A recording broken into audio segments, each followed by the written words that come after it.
Boy, oh boy, oh boy. One Piece chapter 1059, boys. Let's go. Man, this chapter is insane. Oda, how are you doing this? Every week, every single chapter is really good. The last maybe 5, 6 chapters of ever since we left Wano is really good. I mean, I guess there was one chapter where it was very controversial. I think it was still a pretty decent chapter overall.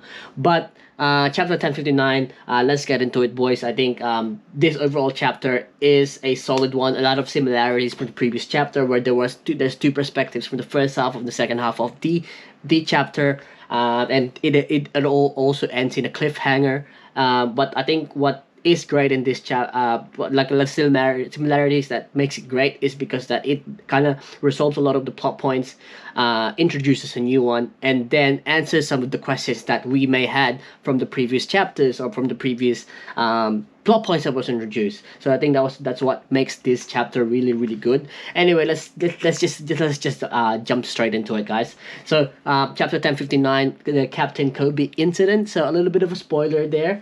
So for the front cover, we do have the continuation of German 66 Cold-Blooded Voyage, volume 18 now. The effects of Caesar's hallucinogenic gas.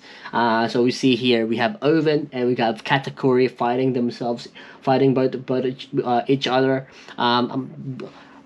which is safe to assume is due to Caesar's skill technique. Look, there's not much to discuss, breakdown on this front page, because I feel like we already know that the German 66 and Caesar will most likely escape the Whole Cake Island. So I don't think they will get captured. I think they'll most likely get escaped. Anyway, let's move on. Alright, first start of the page, we do get a more information. Finally Marco showed himself. We were all wondering what the fuck happened to Marco after the war. He had like a couple during the Wano, he had a couple of panels. He didn't even get to speak with Luffy, and then after the war he just completely disappeared. And finally we get more information what happened with Marco. So we see here he is with the Red Shanks pirates. We get a little bit of Shanks trying to ask Marco to join his crew, but obviously Marco is saying nope, I'm too old. I can't be playing babysitter for, like, you know, the upcoming pirates like you guys, you know. I've been there, done that. I just want to chill. I just want to relax. No need for me to do anything else. So yeah, just saying that he's done his part. He's done his time. He just wants to kick back, see what happens. He's done his part during Wano, so I think that's what he's trying to imply there. And we get more information, like obviously what happened in Wano, regarding why Yamato decided to stay. Finally, this is probably one of the most questionable decisions that we've had. Questionable, one of the most I guess like a question. Decision that Oda made when Oda decided to write that, like, Yamato's gonna stay. A lot of people were wondering what the hell, what is going on, and we get more reason regarding it. That obviously we all know that Green Bull attacked, or otherwise as Green Bull tried to attack Wano after the war, and obviously Yamato and the 12 Scabbards and Momo obviously tried to fend off the Green Bull from the attack. And what Yamato realized is, while Wano is not ready yet, they're not ready to open up yet. She can't leave yet because she doesn't think that like Momo and the 12 Scabbards can protect themselves as of yet from like any attacks like that. So we see this in the chapter where she is explaining this to the crew, to Luffy, but he does say that, like, she does say that she really wants to go with them. So I guess this is it's good to at least get an answer, or get this flashback on why she decided to stay. We all know that she didn't want to stay to Wano because she wanted to be Oden. So she basically decided to lie to Momo, because obviously if Momo found out that Yamato decided to stay because she basically thinks that like they're weak as fuck, bro. Um, Obviously that they'll feel bad, you know. That I don't think they will take that like lightly. So we get that plot resolved there, questions answered on why Yamato stayed, and finally Marco just flying around about to leave, realizing that red hair pirate Shanks is around the area, and he decided that, oh, I'm gonna ask them for a lift. And yeah, so we get a good callback from Marco saving Luffy back in the war, and Luffy remembering that. A little bit of good throwback callback there, so that was pretty good. Um, and yeah, we get Marco obviously just going back to his island, to Whitebeard's island, while going with the red hair pirates along the way. And now that is the first half of the chapter. Probably not even first half, but a little bit of probably like quarter of the chapter. But I think that's pretty much answers some of the, not all the questions, but some of the questions that we've had regarding surrounding Yamato, surrounding Marco, which is pretty good. Obviously, we'll be getting more. I guess I'm getting flashbacks regarding Wano, and like the decisions that that we didn't see. Hopefully, but that was pretty solid. Next up is we move on to the Isle of Women, Amazon Lily, near the Calm Belt. As you guys may all know, that we previously after the Shichibukai, the 12 warlords was disbanded. All the marines was basically deployed to all the islands that the 12 warlords have that they have posted up, and so they wanted to capture them. And in one of the during Reverie, we all know that the warlords were being attacked. Especially Amazon Lily were being attacked by the world government, with Kobe leading the way. We get a little bit of a sweet funny like panel here. We get Boa Hancock here just thinking about Luffy, thinking about marrying Luffy. So that's pretty funny. That's probably funny to include there. But yes, so we get more information on what actually transpired, what actually happened when the Navy tried to attack the Amazon Lily. We get introduced to new pacifistas.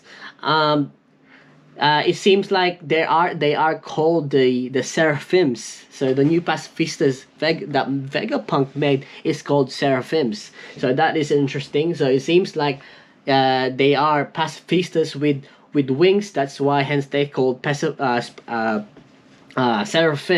And what is interesting is their eyes is they have an eyes of the Lunarian race. So Vegapunk, what are you cooking, bro? That is interesting. So we don't know how strong they're gonna be, but that is interesting. Apparently, this is they made a child pacifistas we called Seraphims that to replace the seven warlords. So that is pretty interesting. Pretty interesting to see on what kind of pacifistas, how strong are they, how many of them, how strong are they. Vegapunk, there's still a lot of mystery surrounding Vegapunk, so it'll be interesting to see what's gonna happen when he gets introduced, and all the stuff that he's been making on the low, on the sides. And but yeah, while the Navy is attacking Amazon Lily, we finally get introduced again to Blackbeard. So this is the there was a panel where he decided that he was gonna come and get it. That's what he said. He probably didn't say that as exact words, but he decided to go because he needs to get something. He was gonna come get it. So now we get an answer on what that is. At one point, I actually thought it was Blackbeard going to Wano to get the rubber fruit, or the Nika fruit, because he realized that it is one of the legendary fruits, I guess. But yeah, so we find out that this is the reason that what Blackbeard wanted to go to Amazon Lily is to take the fruit or take the powers of Boa Hancock. They've come for the pirate princess. As Blackbeard would say, he won't let a power like hers fall into the Navy's clutches. So that was quite interesting because we all know that Boa Hancock's fruit, the Mera Mera no Mi, Mero Mero no Mi is a Paramecia devil fruit, but it works in a way that uses emotions or lust or perversion to transform opponents into stone. So it's interesting on why Blackbeard wants that, unless he wants that for someone else with his team. But just trying to think who would take this with his crew. And like, how is he gonna use it? Because it works in a lust or perversion to transform way. So it'll be interesting. Maybe Blackbeard knows something that we don't. Maybe he knows a way to use it differently. Maybe that's what we were made to believe that like this fruit is this fruit is made of uses emotions of lust or perversion, but maybe it uses something else and completely entirely. So that's something to watch out for, something to take note of. We get obviously Blackbeard trying to attack the Navy, trying to attack the island, and we get Kobe being surprised that the Blackbeard is here as well. So this is pretty interesting. Obviously we get Kobe trying to get Hancock to surrender, but Hancock is definitely not gonna surrender because this is her island. Her people are here, so she's gonna fight till the end to save her people. We get more. Seems like there was two pacifistas. We get that attack. Then we get like a panel where a pacifistas attacked Blackbeard. So Blackbeard is a fair surprise. So according to Blackbeard, you're kidding. White hair, brown skin. So white hair, obviously the Lunarian race, and black wings. So that obviously, like, that's why they're called seraphims. And what's interesting here is, but the pacifista kid basically took some of what Blackbeard's army, the one that he brought to Amazon Lily. And one thing that's on this chapter as well is when the pacifista tried to attack Blackbeard, Blackbeard had to use his armament hockey. That was interesting. The fact that he had to use his armament hockey just to block his attack, her attack, the pacifista's attack, says that this is a strong pacifista. We get a good panel here where Blackbeard is basically choking using his dark fruit against Boa Hancock, which basically negates her power. Just choking her while she is in the top. Man, Blackbeard is a big motherfucker, and we get Kobe just on the ground. We get introduced to Kobe being called a hero by Blackbeard. So apparently that he did him a favor back at Rockyport when he that made it possible for him to oust Ochoku and become the boss of the pirate island. So I'm assuming to capture that pirate island. One thing that's funny on this one of these panels is we get this whole view of the Amazon Lily with Blackbeard, Kobe, and like Amazon Lily and all the people around that standing stone. We get like Sloopy's picture on one of the buildings. That's pretty funny. And one thing that's my favorite thing that happened in this chapter is just in time to save Boa Hancock is we get Dark King Rayleigh. Oh my god, the boss man himself. Oh my god, he's back. Finally, it's been a while since we've last seen him. He's shown himself. Sylvester Riley, Dark King Rayleigh. Rayleigh, oh my god. His entrance though, I knew the Navy would lay siege to this land, but I didn't think a Terran here would get his devastated. Sorry, I'm late, Hancock. Then he also says, oh, Whitebeard's old apprentice, huh? I know it's immature to admit this, but I don't really like you. Man, that was what? Holy shit! Basically, Rayleigh came into the island to become, to just tell them, you know what, Hancock, release everyone, turn everyone back to normal. I will de-escalate this without issue. No funny business is gonna happen here. They will all leave. So that just says a lot about Rayleigh's like the way uh what do you call this, like his pirate legacy is. Like it says a lot about him. He's the right hand of the pirate king. So the fact that he was able to come in there, stop the war, like what Shanks did during Marineford War. I mean, it's not the same caliber, but the fact that he just came in and says, "This is over. No funny business. You all get out of here. This ain't happening." But yeah, so he basically stopped the whole thing. He stopped Blackbeard himself from trying to capture Boa Hancock. Like, hey man, like holy, you the man, really? How the hell did you? How the hell did you? But then we get a panel where basically he says himself that this is after a few days later, a few weeks later, they he basically says that, look, honestly, I don't think I can even fight like Blackbeard. I think I'm too old for this. I don't think I can fight him like during right now. I'll probably lose like on a head-to-head matchup with him. And then we get introduced a character, like reintroduce a character. We got Shakuyaku, who is it's been a long rumored to be the previous uh Empress of Amazon Lily, and now it's finally confirmed.